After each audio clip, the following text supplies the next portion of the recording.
읽어드린 마태복음 7장 21절에서 27절까지 말씀을 가지고 살리는 믿음, 이와 같은 제목으로 하나님의 말씀을 증거하도록 하겠습니다. 저희 아파트에 자주 뵙고 인사하는 그 주민 중에 여호와 증인이 있습니다.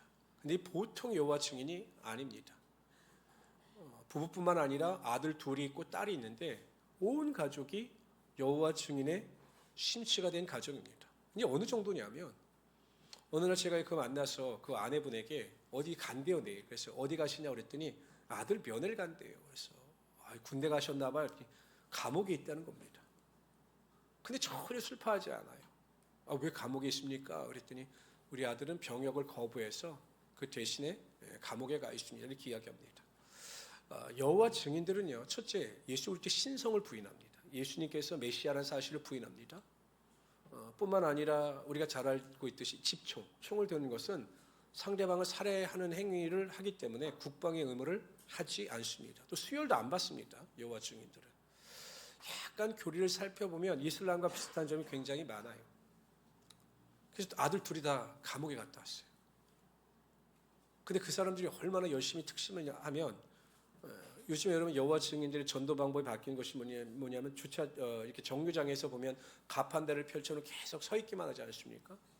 온 가족이 부인과 남편과 두 아들과 두 딸이 부자간에 모녀간에 매일 그 버스 정류장에 나가서 2시간씩 3시간씩 서 있다 들어오는 겁니다. 금요일 날 같은 경우는 이제 저는 예배드리러 교회 오고 그분들은 포교 활동하고 돌아오다 이제 저를 만나면 참 멋지죠. 그분들은 이제 제가 목사니까 자기한테 뭐 한마디 할까 좀 두렵기도 하고 이제 그런 게 있는 것 같습니다.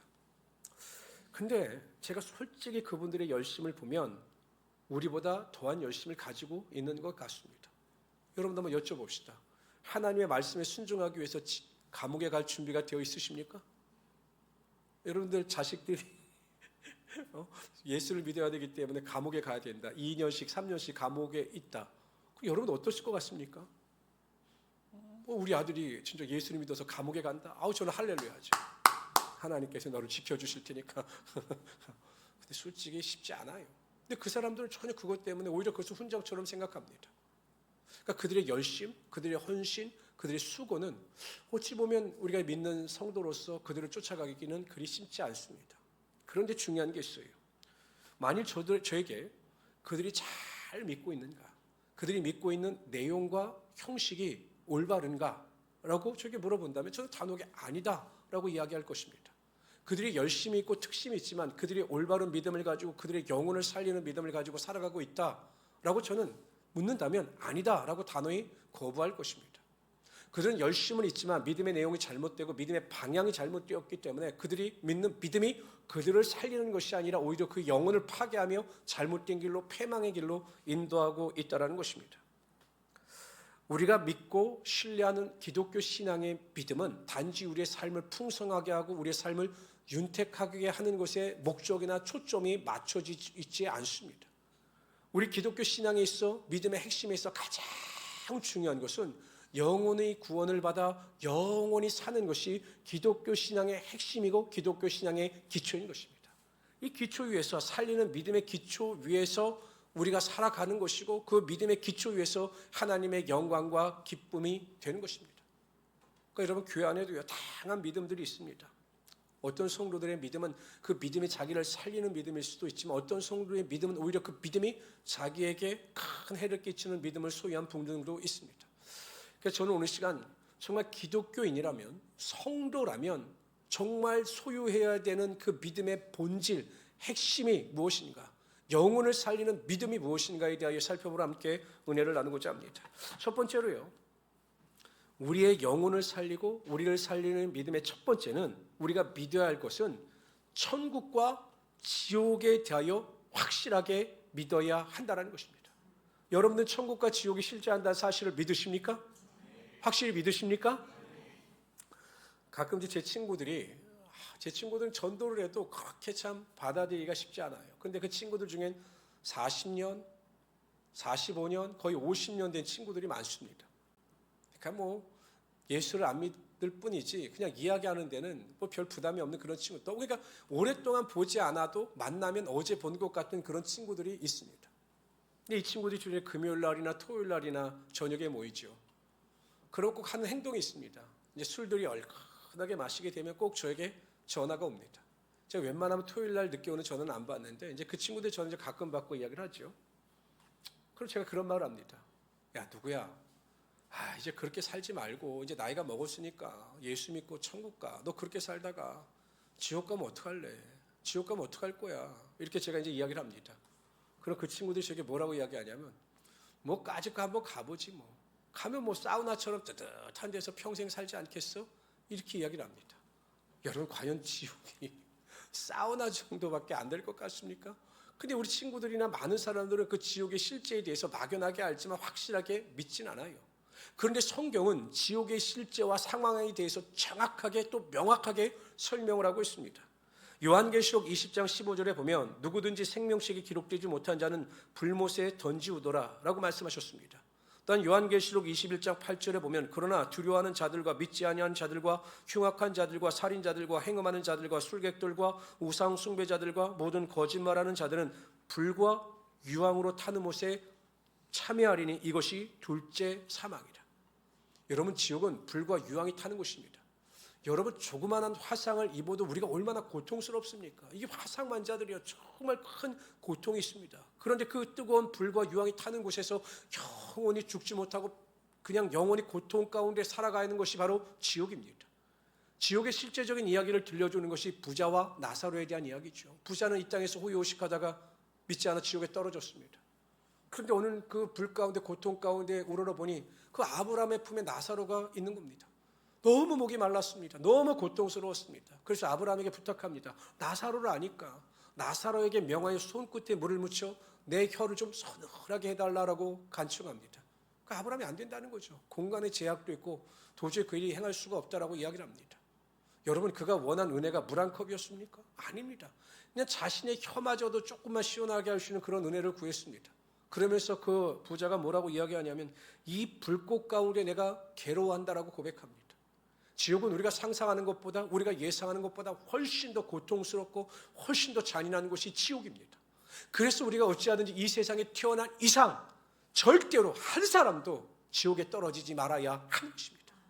그런데 여러분 지옥의 실제를 아는 사람, 지옥의 고통을 아는 사람, 지옥의 절망을 아는 사람들은 그래서 어찌하든지 사랑하는 가족이나 친척이나 형제들에게 구원 얻는 은혜를 전하며 복음을 증거하며 살아가게 되는 거죠.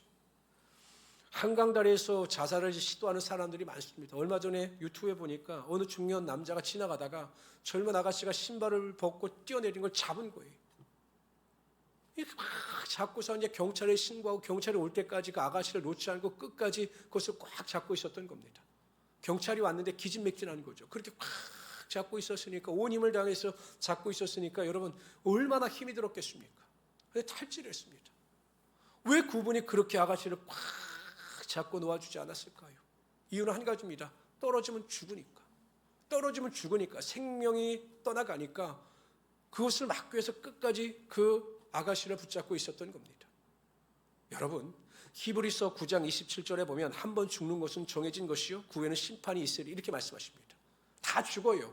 우리가 이 세상에 태어난 이상 다 죽습니다. 그런데 중요한 것은 죽음 뒤에 반드시 심판이 있어요.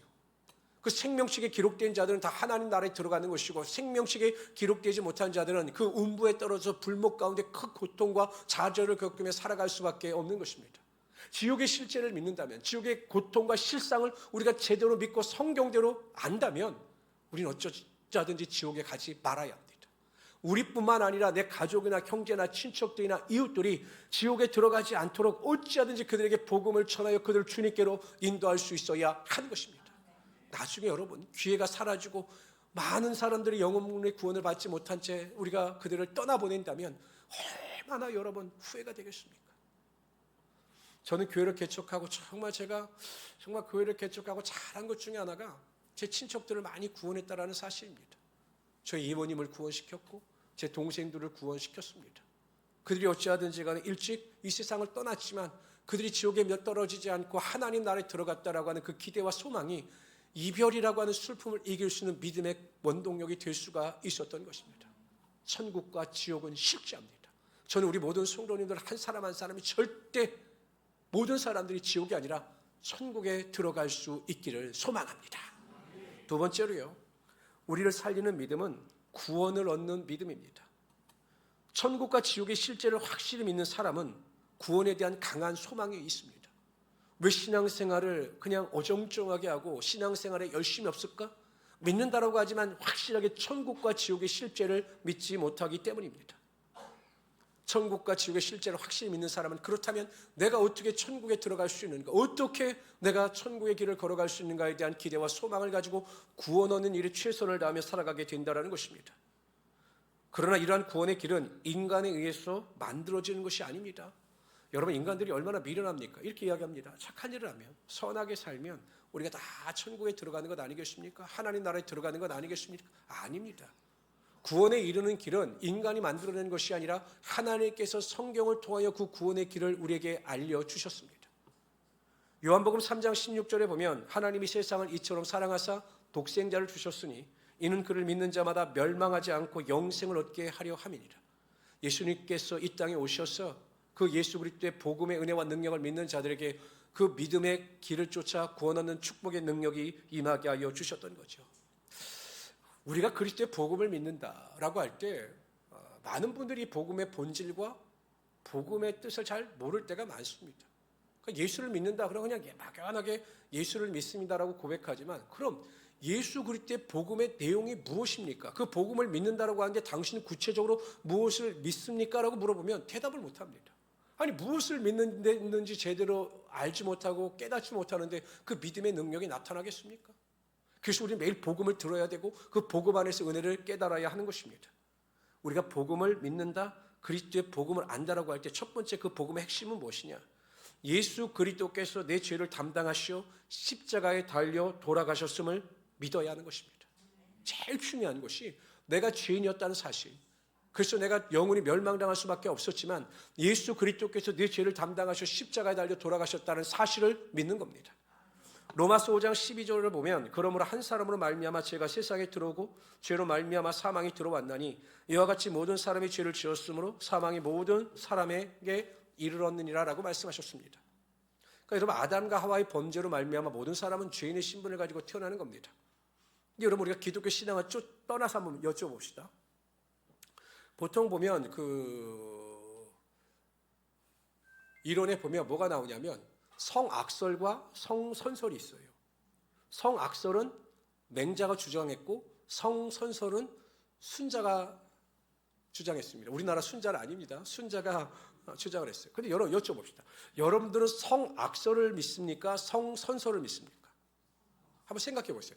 사람이 이렇게 태어났을 때 보면 성악설일까요? 성선설일까요? 기독교 신앙에 입각하지 말고, 뭐 기독교 신앙은 다 죄인이니까 성선설일까요? 성악설일까요? 여러분들 성선설을 믿어요? 성악설을 믿어요? 악이요? 악이요? 여러분들도 제 생각과 똑같습니다. 인간이 선한 것 같습니까? 아닌 것 같아요. 아기들이 태어나잖아요. 근데 아기들에게 여러분 거짓말을 가르쳐 주십니까? 안 가르쳐 줘요. 너 먹었지? 아니, 안 먹었어. 먹어놓고도 안 먹었다고 그래요. 너 뭐 했지? 안 했어. 가르쳐 주지 않아도 아이들은 이상하게 거짓말을 합니다. 그리고 여러분 어디 가서 뗐을 때 보세요. 이번에도 어디 마트 갔더니 본인이 십자가도 알고 예수님도 안 되고 그냥 이렇게 두고 있더라고요. 엄마한테 사달라고 막 누워서 떼를 쓰는 거야. 막 엄마가 창피해서 어찌 너 안 일어나? 이러는 거야. 떼 쓰고. 그 엄마를 얼마나 무한하게 합니까? 만약에 인간이 착하게 태어났더라면 부모가 아이에게 얘야, 오늘은 엄마가 이것을 사줄 수가 없으니 내일 집에 가서 다시 사줄 테니 오늘은 그만 가자꾸나. 그러면 아이들이 착하게 태어났으면 2살짜리 아이더라도 네 어머님 제가 그렇게 하도록 하겠습니다. 이렇게 하는 것이 상식인데 아이들 중에 그런 아이들이 얼마나 있습니까? 그냥 떼쓰고 그냥 안 되는 거 해달라고 그러고 막 부모 마음을 힘들게 합니다. 그러니까 인간은 태어날 때부터 선하게 태어나는 존재는 아닌 것 같습니다. 그러나 성경은 명확하게 인간이 아담과 하와의 죄로 말미암아 다 죄인의 신분을 가지고 태어난다라고 이야기를 합니다. 근데 여러분, 중요한 것이 그러한 객관적인 진리, 모든 사람은 죄인이었고 멸망당할 수밖에 없었다라고 하는 이 기독교의 진리를 나에게 적용하여 내가 죄인이었다는 사실을 인정하고 고백할 때 우리가 하나님이나 사람 앞에 겸손하게 살아갈 수 있게 되는 것입니다. 정말 내 안에 내가 죄인이었다는 사실을 고백하고 내가 모든 죄를 따라 예수님께서 내 죄를 담당하셔 돌아가셨다는 사실을 믿는 자들에게는 예수 그리스도가 내 안에 임재하는 하나님의 놀라운 은혜와 능력을 경험하게 된다는 것입니다. 사도 바울이 그렇게 고백합니다. 내가 그리스도와 함께 십자가에 못 박혔나니 그런즉 이제는 내가 사는 것이 아니요 오직 내 안에 그리스도께서 사시는 것이라. 이제 내가 육체 가운데 사는 것은 나를 사랑하사 나를 위하여 자기 자신을 버리신 하나님의 아들을 믿는 믿음 안에서 살아가는 것이라. 왜 예수 그리스도께서 우리 안에 사시지 못할까요? 여전히 우리의 죄를 고백하지 못하고 나의 죄인됨을 인정하지 못하기 때문에, 여전히 내 자아와 나의 고집과 나의 잘못된 생각이 자리 잡고 있기 때문에 예수 그리스도께서 내 안에 구하시지 못하는 겁니다. 항상 자신의 죄인됨을 인정하고 예수님께서 내 죄를 담당하시고 돌아가셨다는 사실을 온전히 믿는 사람은 항상 사람이나 하나님 앞에서 겸손한 자의 삶을 살아가게 되어 있습니다. 꼭 믿으시길 바랍니다. 내가 죄인이었다는 사실, 이 죄인됨을 예수 그리스도의 십자가 보혈의 능력으로 구원해 주셨다는 그 은혜 앞에서 겸손한 믿음을 가지고 살아갈 수 있는 우리 성도들이 되시기를 주님의 이름으로 축원합니다. 두 번째, 복음을 믿는다라고 할 때 우리의 믿는 그 믿음의 내용이 무엇인가? 예수님께서 우리의 죄를 담당하시고 십자가에 달려 돌아가셨지만 사흘 만에 죽음에서 부활하심으로 말미암아 모든 죽음을 정복하시고 믿는 자들에게 영생의 축복을 허락하여 주셨다는 사실을 믿는 겁니다. 그 영생의 축복을 믿는 자들에게 나타나는 가장 큰 변화는 무엇이냐? 삶의 목적지와 삶의 본향이 바뀌는 은혜가 임하게 되는 것이죠. 여러분, 우리가 새로운 피조물이 되었습니다. 새로운 신분이 되었습니다. 새로운 국적을 가진 자가 되었습니다.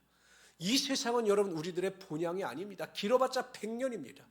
우리는 잠시 잠깐 이 땅에 순례자로 와서 살아갈 뿐입니다. 우리의 영원한 고향은 하나님 나라인 것입니다. 그래서 여러분, 영생의 축복을 가지고 있는 성도들은 이 땅이 아니라 하나님 나라의 기대와 소망을 두면서 항상 푯대를 바라보며 살아가는 믿음의 결단을 내리게 되는 것입니다. 저는 우리 모든 성도님들이 나는 영원한 생명을 소유한 자다, 하나님 나라의 신분을 소유한 자다, 이러한 믿음을 가지고 푯대를 향하여 믿음의 전진을 이뤄나갈 수 있는 우리 성도들이 되시기를 바랍니다.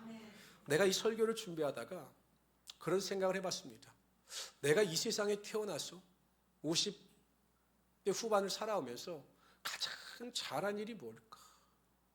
내가 어떤 선택과 어떤 결정을 가장 잘했을까라는 것을 생각해 보았습니다. 그러다 내린 결론은 한 가지입니다. 내가 예수를 믿게 된 것이 가장 큰 축복이고 가장 잘한 선택이다라는 결론을 내리게 되었습니다. 여러분, 제가 예수를 믿고 구원을 받았고 하나님의 자녀가 되었기 때문에 그 부르심을 쫓아 신학교에 들어가 목회자의 길을 걸어가게 되었습니다.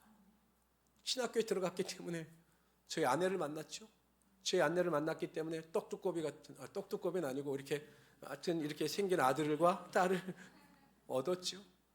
제가 목회자가 돼서 여러분들과 같이 좋은 성도들과 함께 행복한 목회를 하지요. 그리고 어찌하든지 죄를 짓지 않고 거룩함 가운데 하나님의 사명을 감당해 나갈 수 있도록 인도해 주시니, 또 목회 안에서 기쁨과 만족을 얻게 하시니, 제가 이 세상에 태어나서 가장 잘한 것은 예수 그리스도 안에서 구원을 받아 하나님을 나의 삶의 구주로 모신 것이다 라고 하는 결론을 내리게 되었습니다. 이 세상에 태어나서 구원받아 하나님의 자녀가 되는 것보다 더 큰 축복은 없습니다. 우리의 삶의 현실이 고난과 환난과 문제의 연속이라 할지라도, 여러 가지 해결해야 될 문제 가운데 내가 어려움을 당한다 할지라도, 그럼에도 불구하고 내가 구원을 받아 하나님의 자녀가 되었다면 그 구원의 은혜 가운데 하나님께서 우리 인생을 책임지시며 보호자로 우리의 삶을 이끌어 가실 것입니다. 저도 우리 모든 성도님들이 어디 가서든지 내가 이 세상에 태어나서 가장 잘한 선택은 예수 그리스도를 믿어 구원을 얻은 것입니다, 이렇게 자신 있게 선포하시고 그 구원의 은혜 가운데 살아갈 수 있는 하나님의 귀한 성도들이 되시기를 주님의 이름으로 축원합니다. 세 번째로 우리를 살리는 믿음은 성경을 하나님의 말씀으로 믿고 성경대로 살아가는 것입니다. 구원을 얻은 자들에게 나타나는 여러 가지 변화가 있습니다. 그러니까 여러분, 우리가 입술로 고백하고 시인하여 구원을 얻는다고 하지 않습니까? 그런데 정말 전인격적으로 우리 그리스도의 복음, 나의 죄인됨, 나의 구원받음에 대한 은혜에 대해서 전적으로 깨닫는 사람, 그래서 인격적으로 예수 그리스도를 만난 사람, 정말 온전한 구원의 은혜를 체험한 사람들에게는 변화가 나타나게 되어 있습니다. 그 중에 핵심이 무엇이냐? 사랑하는 관점과 사랑하는 대상이 바뀝니다.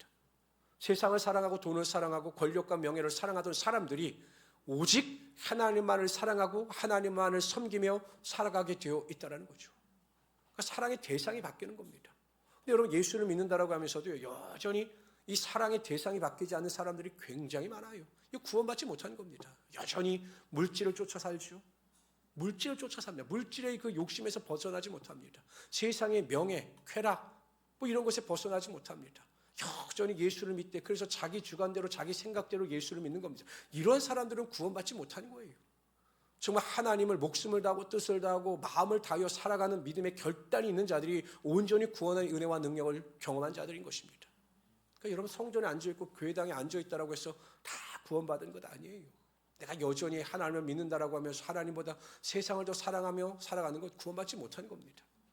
그런데 여러분 이러한 하나님을 사랑하는 자들에게 나타난 또 한 가지의 특징과 변화가 무엇이냐? 요한일서 5장 3절에 보면 하나님을 사랑하는 것은 이것이니 우리가 그의 계명들을 지키는 것이라. 그의 계명들은 무거운 것이 아니로다. 하나님을 사랑하는 자들은 하나님의 말씀에 순종하고 그 말씀대로 살아가게 되어 있다는 것입니다. 여러분 오늘 본문에 나오는 사람들을 보십시오. 오늘 본문에 나오는 사람들이 예수 그리스도 앞에 나와 자기 자신들이 행한 일과 자기 자신을 자랑합니다. 예수님, 우리가 주의 이름으로 선지자 노릇하고 우리가 주의 이름으로 귀신을 쫓아내고 주의 이름으로 큰 능력을 행했습니다라고 자랑합니다. 그럼 예수님께서 자신들을 칭찬해 주실 줄 알았습니다. 예수님은 뭐라고 말씀하시냐? 내가 너희를 도무지 모른다라고 말씀하셔요. 그러면서 내리시는 결론이 뭐냐? 불법을 행하는 자들아 내게서 떠나가라 이렇게 말씀하십니다. 불법을 행하는 자들. 불법이 무엇입니까? 법을 지키지 않는 것이 불법입니다. 법은 무엇입니까? 하나님의 말씀을 지키지 않는 것이 바로 불법을 행하는 것입니다. 그러니까 여러분 이 시대가 우리가 영적으로 정말 깨어 있어야 할 것은 어떤 목회자나 어떤 지도자들이 능력을 행하고 기적을 행하고 표적을 행한다고 해서 그 사람이 곧 하나님의 능력을 행한다라고 믿지 말아야 한다는 것입니다. 그 목회자가 행하는 행위보다 표적과 기사보다 더 중요한 것은 그의 삶이 어떠한가를 잘 살펴보아야 한다는 것입니다.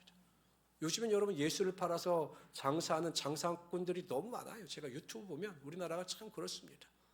근데 여러분 어찌 불법을 행한다라고 이야기를 합니다. 믿는데 하나님 말씀대로 행하지 않는 자들이 다 불법을 행하는 자들이고 그러한 인생은 하나님께 인정받지 못하는 겁니다. 제가 며칠 전에 삼척에서 목회하시는 선배 목사님을 만나서 이야기를 나누는데 그 교회가 삼척에 있는 교회가 역사가 그렇게 오래되지 않았는데 7번 목회자가 바뀌었대. 근데 이 선배님이 오셔서 7년 되셨는데 좀 안정이 되셨다. 여러분 아니 무슨 교회가 7번이나 목회자가 바뀝니까? 자세히 이야기해 주는데 이 목회자가 7번 바뀌는 그 핵심에 안수 집사가 있다라는 겁니다. 근데 이 안수 집사는요 겉으로는 온전히 충성된 자인 것처럼 보여요. 목회자들이 오면 뭐 강릉역까지 나가서 목회자들을 맞이하고 영접하고 모시고 겉으로 보면 진짜 완전히 섬기는 자처럼 보이는데 목회자가 자신의 마음에 조금만 들지 않으면 목회자를 대적하고 예배 때 둘러놓고 행패를 부려서 그렇게 목회자를 다 내쫓았다는 것입니다. 여러분 정말 하나님의 말씀을 알고 하나님의 말씀의 인도하심을 받는 자들이라면 과연 그렇게 살 수 있겠습니까? 하나님의 말씀의 은혜를 알고 하나님의 말씀의 내용을 제대로 아는 사람이라면 그렇게 살아갈 수가 없어요. 우리가 하나님의 말씀을 제대로 알고 하나님의 말씀의 인도하심을 받으면 예배의 태도가 바뀌게 되어 있는 겁니다. 모든 것이 세계관이 바뀌게 되어 있는 것입니다. 근데 말씀을 모르니까 말씀의 인도하심을 받지 않으니까 우리의 삶에 말씀을 통한 하나님의 은혜와 능력이 나타나지 않는 거예요. 하나님은 하나님의 말씀대로 순종하며 살아가는 자에게 반드시 하늘의 문을 여사 하늘의 신령한 복과 땅의 기름진 복으로 채워주시는 하나님이 되시는 것입니다. 저는 가끔 성경을 볼 때마다 아니 왜 하나님은 그렇게 그냥 성경에서 순종하라 순종하라 순종하라 순종하라 강조하실까? 하나밖에 없어요. 순종하라고 강조하시지만 순종하지 않기 때문에 하나님은 그렇게 순종을 강조하시는 것입니다. 언행일치라고 하는 말이 있습니다. 말과 행동에 일치하는 사람이 정말 신뢰받을 수 있고 능력 있는 사람입니다. 근데 야고보서 1장 22절에 보면 너희는 말씀을 행하는 자가 되고 듣기만 하여 너희 자신을 속이는 자가 되지 말라 이렇게 말씀하셨어요. 그러니까 여러분들이 설교 말씀을 듣고 여러분들이 성경 말씀을 읽고 난 다음에 은혜를 받았으면 그 은혜 받은 대로 그대로 행하는 것이 자기 자신을 속이지 않는다라는 것입니다. 근데 말씀을 들을 때, 말씀을 읽을 때는 은혜가 임한 것 같지만 여전히 세상에 나가서 세상 사람들과 똑같이 살고 말씀과 어긋나는 인생을 살아간다면 그것은 자기 자신을 속이는 것이고 하나님의 은혜로부터 멀어지는 삶을 살아갈 수밖에 없는 것입니다. 성도 여러분, 항상 하나님 말씀을 가까이 하세요. 정말 하나님 말씀을 좀 많이 읽으시기를 바랍니다. 하나님의 말씀을 많이 읽어야 내 안에서 하나님의 말씀의 능력이 일어나지 않겠습니까? 큐티하시라고 말씀을 큐티하세요. 필사하시라고 그러면 필사하세요. 이것을 하지 않는 사람들이 항상 믿음 안에서 멀어지고 남을 비방하고 판단하고 불평하고 원망하다가 결국 하나님의 은혜 가운데 멀어지게 되는 것입니다. 저는 우리 모든 성도님들이 이러한 믿음의 능력을 가지고 그 말씀을 통하여 영혼이 살아나고 말씀을 통하여 하나님의 능력을 경험할 수 있는 성도들, 내가 살고 가정에 살리는 그런 능력을 경험하는 우리 귀한 성도들이 되시기를 주님의 이름으로 축원합니다. 네 번째로요, 저는 이 시대를 살아가고 있는 우리들에게 가장 중요하고 핵심적인 믿음이라고 저는 여러분에게 권면하고 싶습니다. 무엇이냐면 우리는 결국 마지막 때에 하나님의 심판대 앞에 선다라는 것입니다. 읽어봅시다.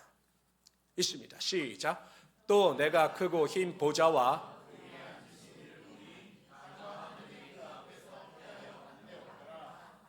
천년 완국이 끝나고 난 뒤에 마지막 때 아마겟돈 전쟁이 일어납니다. 그때 하나님께서 모든 자들을 물리치시고 또한 그들을 심판대 앞에 서시게 하는 겁니다.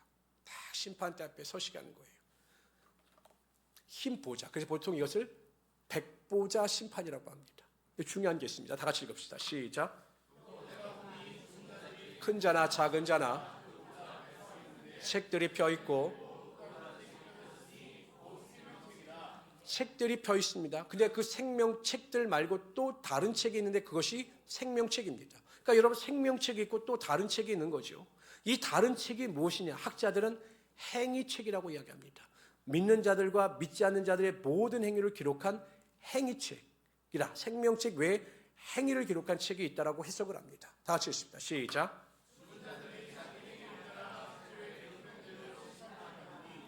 여러분 생명책에 기록되지 않는 자들은 영혼 구원으로부터 멀어짐으로 멸망의 심판을 받아요. 그런데 우리는 생명책에 우리의 믿음이 기록되어져 있기 때문에 영생의 복을 누려 하나님 나라에 들어갑니다. 근데 이게 끝이 아니라는 거예요.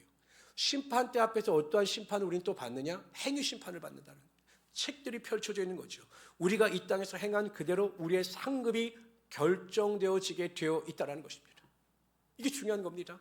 우리가 그저 구원 얻는 것에 만족하지 말고 하나님 앞에 심판대에 섰을 때 우리가 어떠한 모습과 어떠한 마음가짐을 가지고 설 것인가. 근데 여러분 중요한 것이 로마서 14장 12절에 보면 우리가 하나님의 심판대 앞에 섰을 때 우리가 직고한다라고 나옵니다. 직고. 그러니까 하나님께서 우리의 죄를 지적하시고 우리의 행위를 알려주시는 것이 아니라 우리 스스로 하나님 앞에 우리의 행위를 다 고백한다라는 겁니다. 이게 직고거든요. 그러니까 여러분 얼마나 여러분 심판대 앞에 섰을 때 우리의 행위를 우리 하나님 앞에 아릴 때 어떤 사람은 좀 부끄럽겠죠. 근데 어떤 사람은 정말 하나님을 위해서 열심히 살았더라면 그 마음 가운데 은혜와 기쁨이 있겠죠. 제가 3개월에서 6개월마다 정기적으로 건강검진을 받는 개인 병원이 있습니다. 제가 다니다 보니까 이제 그분하고 친해져 서울로 계속 다니는데, 근데 이 의사가 굉장히 아주 직설적인 분이에요. 직설적인 분. 제가 한번 말씀드렸죠. 어느 정도 직설적인 분이냐면, 제가 이제 홍삼 선물을 받아가지고 의사 선생님한테 이야기를 했죠. 의사 선생님, 제가 이 홍삼을 어떻게 좀 먹어도 되겠습니까? 라고 이야기했더니 저를 빤히 쳐다보시면서 제가 이제 목사인 걸 잘 모르니까 선생님은 무엇을 먹을까를 걱정하지 말고 무엇을 먹지 말아야 될까 이걸 걱정하셔야 된다고. 하여튼 무조건 먹지 말라고. 그게 몸에 좋아도 무조건 먹지 말라고. 그래야 산다고. 이렇게 말할 정도예요. 근데 저는 그게 너무 좋은 거예요. 왜냐하면 돌려서 말하지 않으니까. 그래서 이분이 이제 제가 3개월, 6개월마다 가서 이제 피 검사도 하고 초음파 검사도 하고 다양한 검사를 하면 조금 기다렸다가 이제 결과를 보러 들어갑니다. 그러니까 제가 그 결과가 그 검사를 한 날이면 3일 전부터 제가 긴장을 합니다. 왜? 이분은 결과가 좋지 않으면 그 앞에서 바로 저 책망합니다. 도대체 무슨 일이 일어났던 겁니까? 3개월 동안 무슨 일이 일어났어요? 왜 운동 안 하셨어요? 왜 먹기만 하셨어요? 계속 이렇게 질책을 하니까 그래서 제가 항상 긴장을 합니다. 근데 또 어떤 날은 아이고 이번에는 굉장히 열심히 운동하셨네요. 수치가 너무 좋습니다. 이렇게만 하면 오케이입니다. 정말 훌륭하십니다. 막 칭찬을 합니다. 그러니까 제가 칭찬을 들으면 또 기분이 너무 좋아지죠. 그래서 제가 어느 날 나오다가 그런 생각을 했습니다. 야, 내가 이 의사 앞에 이렇게 설 때도 두렵고 떨린데 그 결과를 보고 이 사람이 하는 말에 내가 참 영향을 받는데, 내가 성경을 알고 하나님의 마지막 심판대에 설 것을 아는데 내가 그것을 정말 믿고 그 심판대 앞에 섰을 때 상황을 생각하면서 살아간다면 내가 순간순간마다 하나님을 의식하면서 두렵고 떨리는 마음을 가지고 살아가지 않을까? 말 한마디, 생각 하나하나에 정말 하나님께서 기뻐하시는 말과 행동을 하지 않을까라는 생각을 하게 되었습니다. 성도 여러분, 저뿐만 아니라 성경 말씀대로 여러분들 모든 한 사람 한 사람은 반드시 하나님의 심판대 앞에 서게 될 것입니다. 그리고 여러분들의 행한 대로 하나님의 칭찬도 있을 것입니다. 저는 이 자리에 앉아있는 우리 성도들, 오늘 이 자리에서 예배하는 여러분들 한 사람 한 사람이 심판대 앞에 섰을 때 하나님께로부터 착하고 충성된 종아, 내가 충성하였도다 라고 하고는 칭찬과 격려를 받으며 나아갈 수 있는 하나님의 귀한 성도들이 되시기를 주님의 이름으로 축원합니다. 한 사람도 빠짐없이 그 심판대 앞에서 하나님의 존귀와 영광을 얻을 수 있는 우리 성도들이 되시기를 바랍니다. 누가복음 18장에 보면 불의한 재판장과 과부에 대해 비유에 대한 이야기가 나옵니다. 불의한 재판장은 뇌물을 받고 재판을 굽게 하는 자였습니다. 자기 생각대로 자기 마음대로 정의도 없이 그냥 돈만 받으면 어떤 불의도 행하는 사람이었습니다. 그런데 돈도 없고 배경도 없는 한 과부가 나와 자신의 요청을 들어달라고 힘들게 합니다. 보통 때 같았으면 그의 요구를 거부했을 텐데 너무 끈질기게 자기를 힘들게 하고 괴롭게 하니 그 끈질김과 그 집요함 때문에 모든 요청을 들어주었습니다. 이 비유를 예수님께서 말씀하십니다. 그리고 나서 예수님께서 제자들과 사람들에게 이렇게 말씀하십니다. 하물며 하나님께서 그 밤낮 부르짖는 택하신 자들의 원한을 풀어주시지 아니하겠느냐, 그들에게 오래 참으시겠느냐라고 말씀하십니다. 끈질기게 간구하는 자에게 원한도 풀어주시고 그 소원하는 것을 다 이루어 주실 것이다. 그러므로 강청하는 기도를 해라, 끈질긴 기도를 해라, 이렇게 당부하십니다. 여기에서 끝났으면 참 좋았을 텐데 예수님께서 그 뒤에 뭐라고 말씀하시냐면 이렇게 말씀하십니다. 그러나 인자 예수 그리스도께서 다시 오실 때, 재림하실 때 세상에서 이러한 믿음을 가진 자를 내가 볼 수 있겠느냐, 이렇게 말씀하셔요. 예수님께서 재림하실 때 그렇게 강청하는 기도, 믿음으로 기도하는 자들을 내가 볼 수 있겠느냐, 이렇게 말씀하시는 겁니다. 예수님의 말씀 속에는 내가 그러한 자를 아마 보지 못할 것이다. 마지막 때가 되면, 내가 재림할 때가 되면 그렇게 믿음을 가지고 나를 구하는 자를 내가 많이 만나지 못할 것이다. 예수님께서 이렇게 말씀하신 겁니다. 근데 예수님의 말씀대로 되어가고 있습니다. 이 시대는 믿음의 능력이 사라진 시대입니다. 성도들이 믿음을 부여잡고 처절하게 하나님께 영광을 돌리며 그 믿음대로 살아가는 그 열정과 열심이 식어진 시대입니다. 코로나를 겪으면서 이러한 민낯이 여지없이 드러났고 교회들마다 성도들을 잘못 교육했다는 후회와 탄식이 끊이지 않습니다. 성도들 스스로도 그 믿음 안에서 멀어진 사람들이 많습니다. 조그만 자극과 핍박과 문제 가운데 그 믿음을 던져버리고 세상으로 나간 사람들이 너무나 많습니다. 10,000개의 교회가 무너졌고 앞으로 10,000개의 교회가 더 무너질 것이다라고 이렇게 예상합니다. 왜 그럴까요? 교회도 있었고 성도도 있었는데 왜 이렇게 교회가 무너지고 성도들이 떠나간 것일까요? 한 가지 이유밖에 없습니다. 올바른 믿음 위에 바로 서지 못했기 때문입니다. 성도 여러분, 다른 사람은 중요하지 않습니다. 다른 사람이 구원 얻는 것, 다른 사람이 축복받는 것 중요하지 않습니다. 제일 중요한 것은 내가 구원을 받고 내가 하나님의 은혜 가운데 살아가야 하며 내가 하나님의 축복을 받아야 한다는 사실입니다. 그러기 위해서 우리 성도들은 정말 올바른 믿음을 가지고 살아가시길 바랍니다. 이 시대 목회자들은요, 자꾸 천국과 지옥 설교하지 말라는 겁니다. 성도들 싫어하니까. 아니, 싫어한다고 말하지 않는 것이 무슨 진리입니까? 천국과 지옥은 실제합니다. 여러분 믿으시기를 바랍니다. 그리고 절대 이 세상에 태어난 이상 우리 성도들 중에 한 사람도 지옥에 떨어지는 자들이 없기를 바랍니다. 항상 천국을 기대하면서 다시 한번 나의 구원의 믿음을 돌아보시기를 바랍니다.